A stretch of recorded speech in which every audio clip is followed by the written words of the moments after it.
Hey guys, today's podcast with Darrell Waltrip, the NASCAR Hall of Famer, is fantastic. And it's presented today by Convoy of Hope, a faith-based nonprofit organization with a driving passion to feed the world through community outreaches, disaster responses, and children's feeding initiatives. Check them out at convoynation.com to learn more and to donate fighting hunger, poverty, and suffering in the United States and throughout the world. That's the kind of mission that we want to get behind, and that's Convoy of Hope. You can get behind it as well. Check out convoynation.com.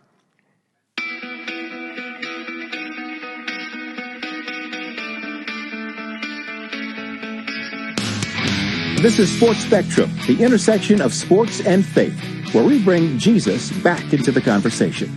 Here's your host, Jason Romano. What's up, everyone? Welcome to the show. I am Jason Romano, and this is the Sports Spectrum podcast. We're so glad that you tuned into the show today. We got a great conversation with Darrell Waltrip, the NASCAR Hall of Fame driver, coming up in just a second. First, I want to tell you about our website, sportspectrum.com. Make sure you check that out every single day for content on the intersection of sports and faith in Jesus Christ. We bring Jesus back into the conversation. Podcasts, articles, devotionals, all for free and all available at sportspectrum.com. And make sure you sign up for our weekly newsletter. Right there at the top, you see a newsletter icon at the website, sportspectrum.com. You sign up and you're good to go to receive our weekly email. We don't flood your inbox with a ton of emails, just one email every Wednesday, keeping you abreast on what's happening in the world of Sports Spectrum, the podcasts, the devotionals, the articles, the stories that you may have missed. You can sign up for free. Just click that newsletter icon and you're good to go. We also got a little free gift for you, a 10-day devotional written by professional athletes. That is free as well when you sign up for our weekly newsletter at sportspectrum.com. And I can't wait for you to hear this conversation with Darrell Waltrip. So much wisdom, 74 years old, NASCAR Hall of Fame driver. He's seen it all. He's been through it all. He raced from 1972 until the year 2000 in the former NASCAR Winston Cup Series, now the NASCAR Cup Series, a three-time Cup Series champion in 81, 82, and 85, 22 top five finishes in 1983 alone. Think about that, 22 top five finishes. He won the 84 NASCAR Cup Series, the 1989 Daytona 500 winner, NASCAR's most popular driver in 1989 and 1990. In 1998, he was named one of NASCAR's 50 greatest drivers. And in 2012, 9 years ago, he was inducted into NASCAR's Hall of Fame in the class of 2012. He served as a color analyst for many years on NASCAR broadcast with Fox Sports, and then retired in April of 2019. And we get to catch him at his lake house, just hanging out down in Tennessee. And he had some time to tell some stories that you guys are going to love. Faith and NASCAR. Darrell Waltrip also an integral part in the creation of the Motor Racing Outreach, MRO, a ministry that serves and provides spiritual direction to the world of NASCAR. He tells you about that as well. There's a tiny bit of colorful language here for those listening with the little kids, with the kiddos, maybe ages 8 and up. There's a couple words, not too bad, but something you might see if you're watching a Marvel movie. Just be aware of that. I like to give a heads up because I know this is a family show and we have some kids listening. There's a small few words that might make you nervous if you're a parent. Not a big deal, but just be aware of it. It comes up right here in the beginning in his first answer. Just kind of a little disclaimer for you as we hear a great conversation with Darrell Waltrip, the NASCAR Hall of Fame driver, here on Sports Spectrum.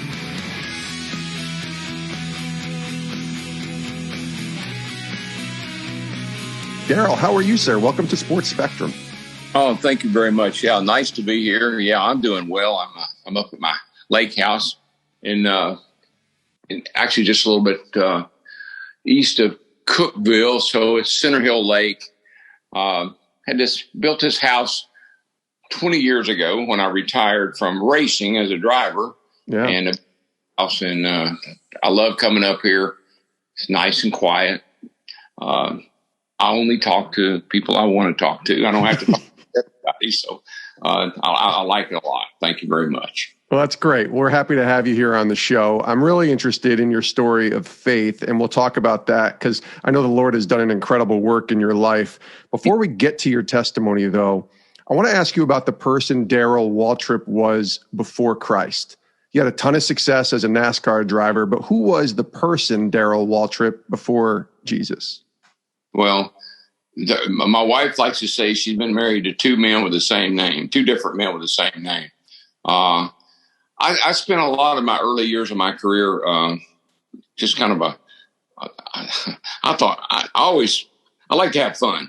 So I always thought when I first started in the Cup, and so I'd kind of pick on the drivers and make fun of them. And I think I was making them look bad to make myself look good. I mean, it's really what it amounted to. But the DW, before he was saved, I wouldn't have liked him at all. I would probably had to, I hope you don't mind me saying this, but I'd had to whip his ass because he was just not a nice guy. And I think from when you're an athlete, you live in your own world. You don't really consider other people. You don't consider other people's feelings. You just think about yourself. You're very selfish. And so kind of a selfish person. If it was good for me, it was good. If it wasn't good for me, I didn't want any part of it. So just not living for the Lord, not loving my neighbor. Matter of fact, I would harass my neighbor. So anyway, just I was having fun up to a point. But then I woke up one morning, I said, there's a guy, I'll tell you this real quick. There was a guy that worked for Junior Johnson. And I'd driven for Dygar, and I struggled a little bit, but we almost won the championship in 79. I won 29 races driving the Gatorade car. And I went to drive for Junior Johnson, and Junior was a no-nonsense kind of guy. He said, let me do the talking, you do the driving. And that was that was our arrangement. And it worked out very well. But there was a guy that worked there that ran the parts department named Roger. And Roger was a strong Christian. He loved the Lord. And he kept a Bible under the counter of the parts department. And so I was in there one day, and he said, let me ask you something there, Mr. Waltrip. Call me Mr. Waltrip. He said, you ever think about giving the Lord any praise or credit for the success you've had? Because at that time, driving that 11 car, I'd had a lot of success. I said, no, never really thought much about that, Rod. Why? He said, well, you should. You wouldn't be here. You wouldn't be doing what you're doing. Things wouldn't be going as well as they're going if it wasn't for the Lord. And I just kind of, oh, okay, well, sure, Raj. Thanks, buddy. I'll talk to you later. And so that weekend we raced at Wilkesboro, and that's where the shop was. And I won the race. And I don't know what made me do it, or I'm not sure what happened. But when the race was over and I'm in victory lane and I'm celebrating, I said, I want to give the Lord credit for blessing me with this win today. And I was like, where'd that come from? I don't even know how. I don't even know why or how. But that's what I said. Yeah. And Monday morning at the shop, Roger was elated. He said, you finally woke up. You finally realized it's not all about you. There's a higher power. I said, well, I don't know about higher, but anyway, that started me thinking.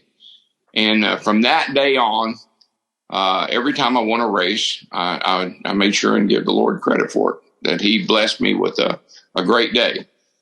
And people always say to me, well, you think the Lord blessed you over all this? No, I don't know what the Lord did for other drivers. I only know what he did for me. I don't think he played favoritism. I don't think he was on my side and he was against the other guys. I just am grateful for what he did for me. And it was really that conversation I had with Roger and thinking about it. And once I went to drive for Junior, I'd just been a race car driver up to that point. Junior made me a champion. And Junior he was really, his racing mentality was off the charts. So Junior really changed my life, changed my career. changed who I was. And then Roger, he was just icing on the cake. And I think from that day on, I started to think about the Lord. I read the Bible a little bit. Stevie started putting scriptures in my car every Sunday. And that started me down the path I've been on for 30 years. Wow. That's a great story. And it's interesting that it started you on the path. But at some point, you're not just kind of halfway in, halfway out as some people might have experienced with, or might even say, the Bible talks about being lukewarm. At some point, you're all in. Is there a moment where you just decided, you know what, I am all in on this? And I think there was a crash and a wreck that might have opened your eyes a little bit from a story I read. But is that the point where you were like, all right, I'm all in here? Oh, you're talking about when it knocked me conscious? yeah, exactly. That's really, I think it's one thing to not know, because I grew up, my grandmothers and my family, my dad was a deacon in the church. So I grew up going to church. When I was a kid going to church with my family, our Sundays were like this. We get up Sunday morning, go to Sunday school, go to church. But in the trunk of the car back in the day was the go-kart. So we go-kart in the trunk, go to church. Mom would have prepared probably fried chicken and some stuff for lunch. And as soon as church was over, we hauled butt for the racetrack. So that's when I was 12 years old. So that's how I grew up. So I knew better. But it's funny how they always say, like, kids don't really pay attention to what their parents tell them until they're 25 or 30. Well, I was 25 or 30 when I started to realize that I'd gone down the wrong path. I'd taken the wrong road.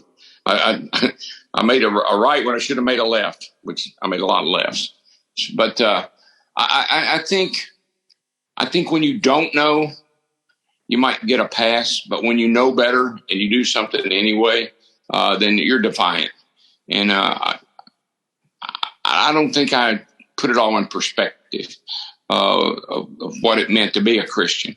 But as my career progressed and as the success continued to come, I knew it can't be all me, because I'm not that smart. I'm not that good. So the Lord, and I always like timing. The Lord put me in the right place at the right time. He put Roger in my life. He put Junior Johnson in my life. He put me in that 11 car. He gave me a platform to stand on. And the question was, what was I going to do with it? And that wreck you're talking about in '83, that was just another awakening. I told my wife, I said, honey, these people, you can't get hurt driving one of these things. I'm telling you, these guys get hurt. They don't know what they're doing. I know what I'm doing, and there's no way I can get hurt. I hit that dirt wall at Daytona in '83. It knocked me out, and I was unconscious for a little while and spent a night in the hospital. And what was funny about that was I went to 2 races. The next week was Richmond. I do not recall going to Richmond. The week after that was Rockingham. I do not recall going to Rockingham. But the Rockingham race got rained out. We ran about 50 laps and it rained, and they called the race. And so we had to go back the next week to continue the race. And in that period, from the Rockingham rain out to the next week back at the track, I came to. I woke up, and I couldn't believe what had happened to me. And I couldn't explain it. Couldn't explain it to my wife. Couldn't explain it to myself. All I knew was the Lord was trying to get my attention. And I think that was another one of those episodes where what's going on? I'd say, what's going on here? There's something going on. I got to figure it out because I'm that way. Life experiences. I just think that's what we have. And so I was experiencing something I never experienced before. And it had to be the Lord. It had to be the Lord trying to get my attention. So every time something like that happened, and I would come out of the other side, and I was thinking, okay, so what am I supposed to take away from this? What am I supposed to learn from this? And it was just that cumulative, this accident, that accident, this happened, that happened. But in 1987, And in the process, Stevie and I were trying to have children. And her mom had taken some drug when she was pregnant with Stevie that affected Stevie's ability to have a child. But we didn't know that. We just thought we were just wasn't working out. So finally we found a doctor, Dr. Van Hooydonk, and he figured out what the problem was. Stevie gets pregnant with Jessica. This is 1987.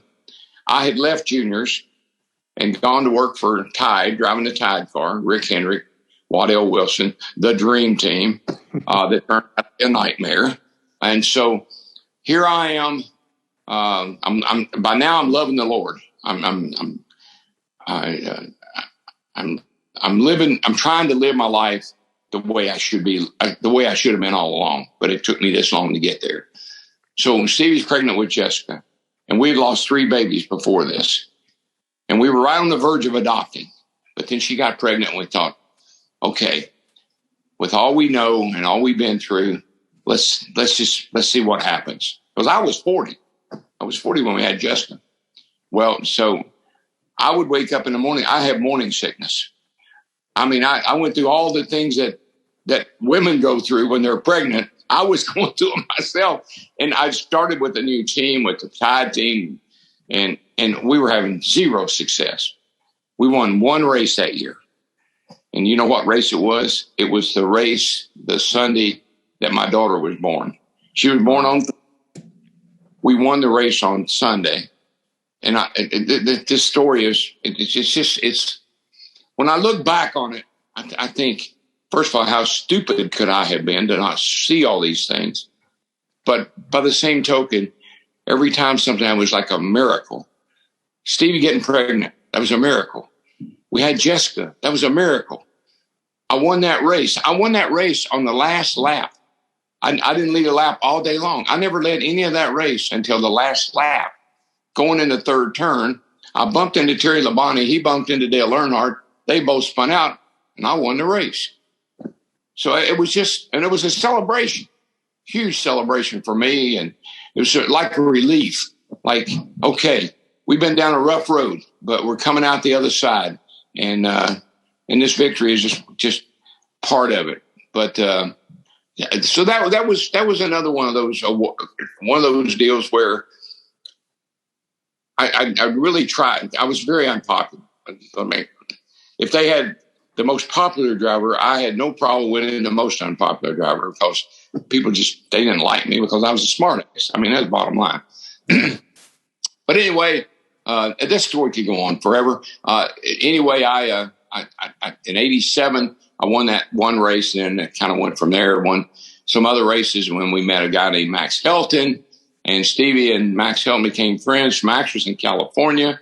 We're at Riverside. Max says the Lord's called me to move to Charlotte to start a ministry, and we had a ministry that was not. The ministers were not ordained; they were just guys out of the crowd that had a Bible. And so this was the first time we had an ordained minister that wanted to start a ministry. MRO we started, Stevie and I, and Lake Speed and Risa and Bobby Hillen and his wife Kim. We all 6 of us, we'd been meeting. So we got with Max. Max moved to Charlotte. We started MRO, and things really started to really go really, really well. My life changed. We did Bible studies every week. We had this ministry we were involved in.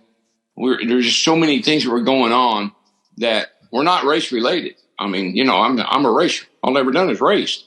There's a lot of things going on now that are ministry related. I'm the chairman of the board of Motor Racing Outreach, have been for a long time. If there's anything that I think I've done that I'm proudest of, is starting that ministry, helping start that ministry, because it's not for me.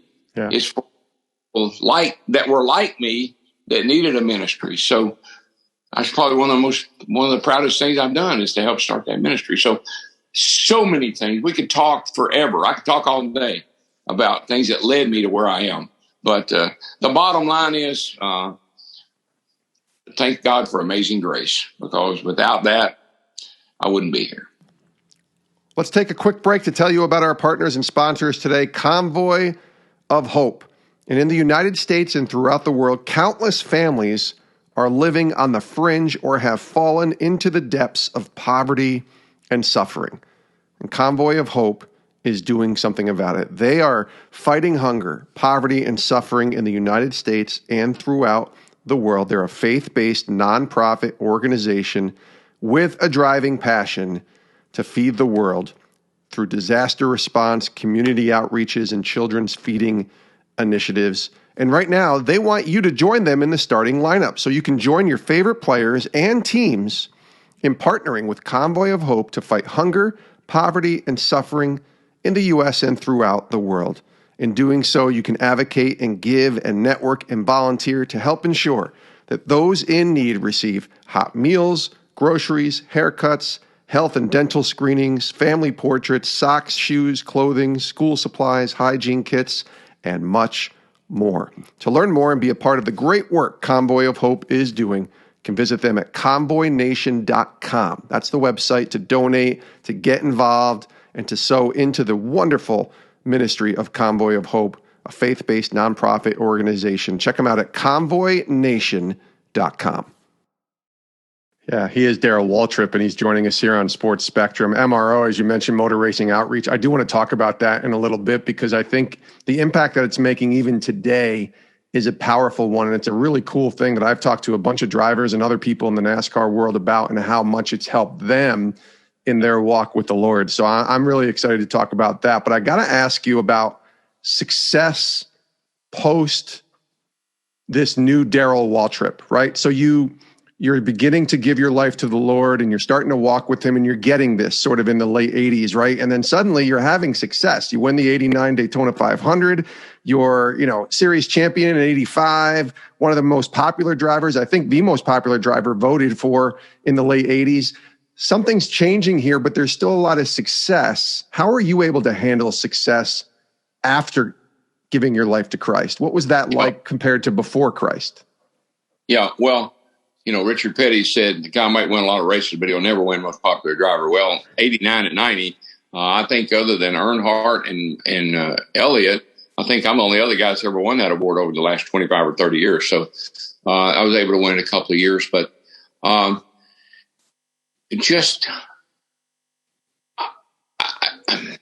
don't know how to explain it. I love it when somebody says, "Oh yeah, I got down on my knees and I prayed the Lord to come into my life," and they started screaming and hollering. It didn't work that way for me. It was a progression. So it took time for me to get to where I was, because again, like I said, I think athletes are pretty selfish people. And they think it's all about them. I never lost a race. Darrell Waltrip never lost a race. It was that guy's fault. Some on the car's fault. That guy did something he shouldn't have done. It never was my fault. And then I finally realized, and I put on my car, I put on my dash for a long time. Don't beat yourself. And when you beat yourself, you have to sit in a room or you're by yourself and you think, the competition didn't beat me. That driver didn't beat me. That track didn't beat me. I did it to myself. And so that's a conviction. When something happens that you don't want to take the blame for, but in reality, it was your fault. You did something stupid. I lost the Daytona or the Southern 500 in 79 because I wouldn't listen. I was a hard head. And some other events happened like that where I wouldn't listen. I thought I was smarter than everybody else, the smartest guy in the room. And once you realize you're not, and you accept that, I think that's part of the process. I think it's part of realizing that it's God, it's family, and then somewhere in there you fit in. And I had my priorities all wrong. Racing was my God. And I think you know this, and I think most Christians know this. If you make something bigger than God, he'll probably take it away from you. Yep. He'll figure out a way to make you realize that it's not that God that you worship is not the God that you should be worshiping. And so I think that happened to me. And my wife, she was a strong Christian. And she would witness to me, and she would read Bible verses to me. And she put scriptures in my car, and she put scriptures in Dale Earnhardt's car as well. So having a strong spouse, a woman by your side that is determined to not give up on you and sticks with you through thick and thin, I think that's important. I think I have all the elements. I have everything it takes to be not just a successful driver, but a successful Christian, to live a Christian life and make it all work, make it all fit together. He is Darrell Waltrip, and we're excited to have him joining us here today on Sports Spectrum. You mentioned Dale Earnhardt. I want to ask you, because rivalries are a big thing in the world of NASCAR and the world of racing, automobile racing and car racing, and you obviously had a very bitter rivalry with Dale, and then later on had a great friendship as well before his untimely death. I'm wondering, after God, and that progression, right? It wasn't this instantaneous moment, but how are you able to navigate bitterness and anger? Did you carry that a lot when we see those as fans? We see these rivalries. Did that change as you started growing in your relationship with the Lord, or was that something that you just kind of, it's just kind of part of the racing world, and then when racing's done, we're fine? Well, it's kind of a sum of all those parts. Okay. Certainly, forgiveness is a huge part of being a Christian. And Dale and I started off great friends. His father-in-law, Robert G. I kept my car at Robert's shop. Robert was one of my best friends. Met Dale through Robert. Brenda, Robert's daughter, was Dale's wife. Kelly and Dale Jr. are her children. So that's when I met Dale, and I always loved what Dale would tell me. Travis Tritt has a song out, "I'm going to be somebody," and Dale said, "I'm going to be somebody. I just don't know how I'm going to do it, and I need your help." And I helped Dale a lot in the beginning because he wasn't a threat. Bobby Allison helped me a lot in the beginning because I wasn't a threat. But when I became a threat, that friendship deteriorated into rivalries. I don't want him to beat me, and he doesn't want to beat me. So that's kind of how Dale and I were. But racing is, we have 36 races.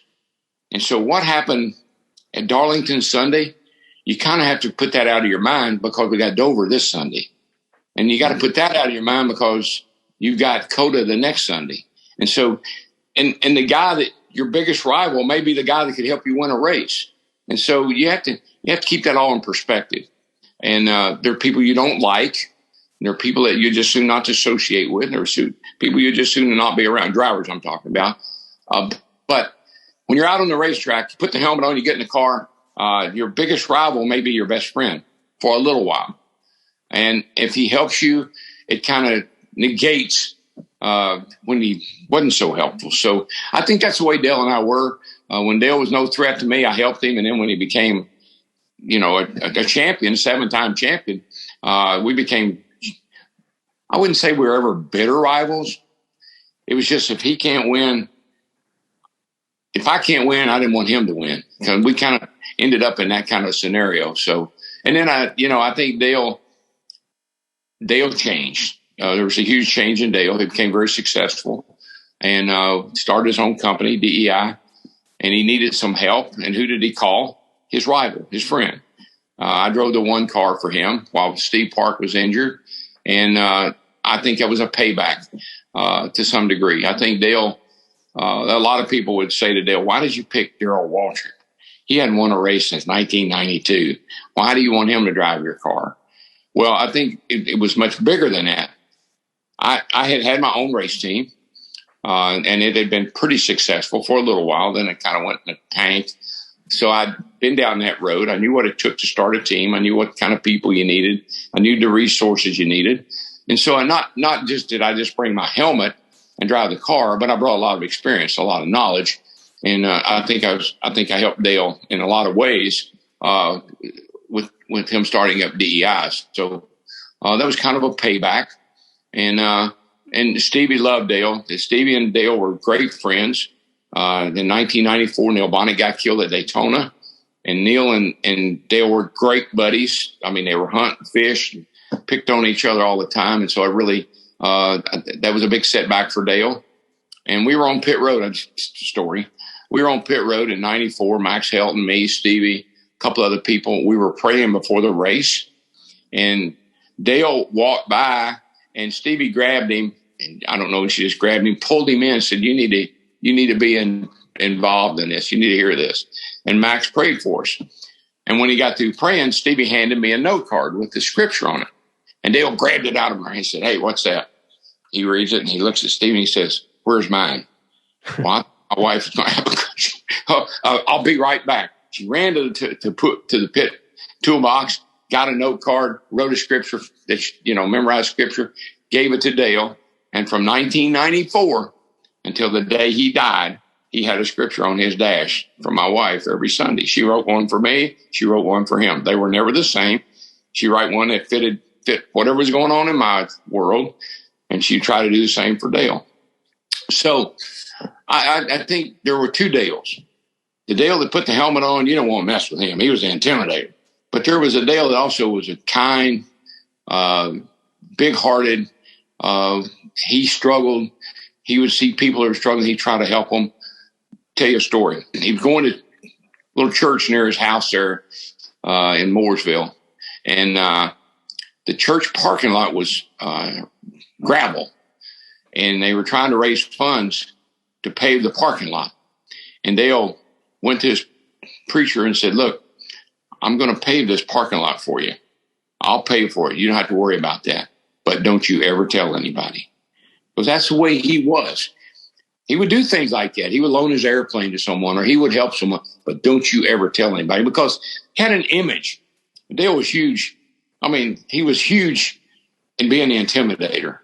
That was important to him. That's who he was. And he didn't want anything to negate that. So if he did something nice for somebody, he sure didn't want anybody to know about it. But when he put that helmet on, you don't want to mess with him. But if you hit him once, he'd hit you twice. And he was just that way. He was. What I loved about Dale, as I look back, is, no matter what he did, it was just Dale. You know how Dale is. Yeah, well, that guy messed with it. He shouldn't have messed with Dale. And that's just kind of the way he raced. But he was a good person. And in the end, our friendship was great when we started, deteriorated. Then it came back at the end, which I'm glad it did. Yeah, that day that he passed in 2001, I'll never forget it. I was at ESPN. I just started my career there before I left, years later. And, your brother wins that race. And Dale passes and you lose one of the great ambassadors and obviously a friend. I don't necessarily need to go back and have you recall everything that happened that day. There's plenty of video and places people can go watch that. But I'm curious, after that day, and I know you gave a few invocations and some other opportunities to pray and kind of be a spiritual leader and helper, I guess, in some ways during this for a lot of people. What did that do for your relationship with the Lord, seeing what happened to Dale? Did that change it at all? Did it draw you closer to him? Were you questioning God? Like, what was that like for Darrell Waltrip, kind of walking through that after everything that happened to Dale? Yeah, well, no, I was way down the road. I was pretty much a committed Christian by 2001. The 90s, were tough for me.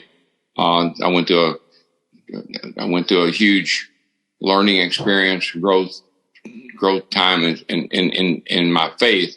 But that was mostly in the 90s when I had my own team and I'd been so successful. And it's funny how success is. So you're going up, and you're just you can't imagine that you would ever have a day where you couldn't win a race. Right. And so you think you'd go up, then you'd plateau off, and then maybe you'd kind of go down the other side, nice and gradual. Well, it didn't work that way for me. I went up, I went down. In 92, I won the Southern 500, last race I won. Did I think that was the last race I'd ever win? Heck no. I was in my own car with my own team. I was just getting started. I never won another race. And I think that was, again, that was just the Lord's way of saying, hey, that you're putting too much emphasis on your career, on racing. That's not who you are. And so I think the Lord broke me. And I don't mean that in a bad way. I don't mean that, he was punishing me. I just think that I was making things that were not too important in my life, and not focusing enough on the Lord and what the Lord could do. Did I pray about everything I ever did? Hell no, I didn't pray about anything. Yeah. Didn't think about it. But as I grew, the Bible says, pray about everything. And do I today, do I stop every time I get ready to do something and say, Lord, should I do this or shouldn't I do this? No, I don't. But I have free will, and the Lord knows where my heart is. And so I just think all those episodes, all those things that happened for a reason. Dale getting killed. Dale Earnhardt should not been killed in a race car. He was Superman. The day he hit that wall at Daytona, most people thought, well, it wasn't that big a deal, wasn't he? He wasn't going that fast, wasn't that hard lick. Trust me, you hit a concrete wall, that wall don't move. And you're in that car and you get that wall hit on and another car hits you in the door, it's going to hurt you. I don't know if it's going to kill you or not. That's the difference in the cars they drive today and the cars I drove. The cars I drove would kill you. The cars they drive today, they'll just hurt you. They got safer barriers. They got the seats, Hans device. They have all these safety devices today that we didn't have. We sit up in that car. We sit up on that car, and we sit on the car. They sit in the car. Right. Big difference. Let me ask you, as we wind down here, I mentioned the motor racing outreach. You mentioned it as well, MRO, and kind of a heartbeat for you starting that and the work that it's doing today. Can you kind of give our audience a snapshot of that ministry today as it continues to serve and continues to be an outlet for drivers to come and grow in their faith during such a long and grueling season that really starts in February and goes all the way into the fall? Yeah. Well, I think the best definition of MRO is it's the glue that holds our family together. And so our ministry is a lot of drivers, a lot of crew members, a lot of people at the track. They don't have a home church because they're on the road all the time. So MRO becomes their church, their home church. We have ministers that go to all the shops through the week. We have about 15 or 20 shop Bible studies where one of our chaplains will go to the shop, and whoever wants to participate, they'll have a Bible study for an hour. We have the family community center that we set up in the infield where all the drivers and the crew chiefs are. We have Bible club for children. So we try to be comprehensive, try to do everything that a church would do. And then we have our chaplains have a little message they'll deliver after the drivers meeting every Sunday. We have chaplains on pit road, praying with the drivers. We have chaplains that go to the infield care center. And so our ministry is very visible. It's there all the time. And I don't know that anybody I think Bill France told me one time, as long as the drivers want you here, you can be here. And so the drivers, a lot of crew chiefs, they bring their kids over, and it's almost like a babysitting service, but it's not, because we're teaching, we're doing things with Bible studies or some. Look, what's more? What will convict you more? You're sitting at the table, you get ready to eat dinner, and your kid says, "Hey, we got to pray." Well, got to pray. Yeah. Miss Melanie or Miss whoever said, you got to pray for every meal. And so, you hold hands and you pray. That's a kid. That's your little kid that came home from Bible club and said, "Hey, we got to pray." And so there's so many ways I think that we reach even the hardcore guys that are not strong believers. I think motor racing outreach is there, and they know they're there, and they're very visible, and they're available. Whether it's for a divorce, a wedding, a funeral, whatever, we have people that are qualified. They're ordained, most of them, and the community relies on motor racing outreach a lot. It's supported. We're just like any other ministry. It takes funds to keep us on the road, and it's supported by the drivers and the teams. So, like I said, I've done some amazing things, but I think motor racing outreach would be at the top of my list. That's really great to hear, Darrell. As we wind down, last question from me.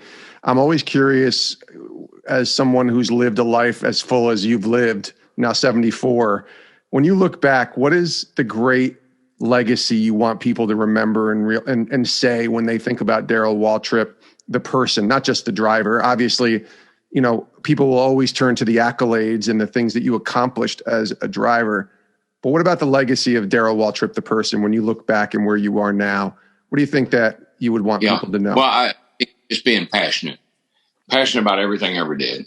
I was passionate about racing, and it paid off.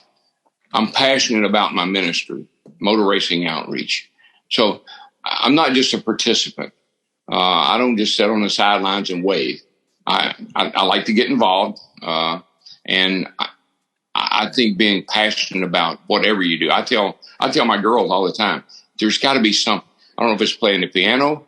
I don't know if it's being in plays. I don't know what it is, but whatever it is, be passionate about it, care about it, and put everything you got into it. And that's what I've done my whole life. You and I try to put everything I've got into whatever it is I'm doing, because first of all, I love my sport. I love where it came from. I love where it's been. I love where it's going. And I'm glad I'm not as, always like to say, check into a hotel and they say, are you here for the show? I say, no, ma'am, I am the show. I'm not the show anymore. I realize that. That's kind of where I came from. And I just want people to know that no matter what I do, whatever I'm involved in, I'm passionate about it. That's good. He is Darrell Waltrip, the NASCAR Hall of Famer. Thank you, sir. This was wonderful. Great conversation, and thanks for sharing your heart, certainly for the Lord and all the great work you're doing with MRO. All the best to you, and thanks for joining us. Oh, thank you, and good luck with you and your ventures as you go down the road. Enjoyed every minute of it. Many thanks to Darrell Waltrip for joining us, the NASCAR Hall of Famer, 74 years old. I could have listened to him tell stories for hours. I love talking to people like Darrell who have been around the block for a long time, right? 74, he came into NASCAR, started racing in 1972. That's almost 50 years ago. And now to think about where he is today and just being able to come on our show and tell our audience and the world not only about his accomplishments as a NASCAR driver, but his strong faith in Jesus. So I really appreciate Darrell for being here on the show, and just thank him for spending a few minutes with us here on Sports Spectrum. As we wind down here, make sure you check out sportspectrum.com. We thank you for tuning in. A great place to go from this podcast, of course, is to listen to more podcasts. But when you're on your laptop or you're just looking for stories with inspiration that intersect the world of sports and faith in Jesus, sportspectrum.com is the place to go. Podcasts, devotionals, articles, all available at the website. Make sure you check it out every day, sportspectrum.com. And then the last thing I'd say is if you have a chance, please do subscribe to this podcast so you never miss an episode, and tell someone about Sports Spectrum. There's a lot of people out there who love Jesus, who love sports, and still don't know about Sports Spectrum, and that's where you come in. Just the word of mouth, the opportunity to tell someone else about Jesus through the world of sports. That's what we're about, bringing Christ back into the conversation and doing it right here on Sports Spectrum. So thanks so much. We love you guys. Thanks for tuning in, and we'll see you next time. Have a great rest of your day.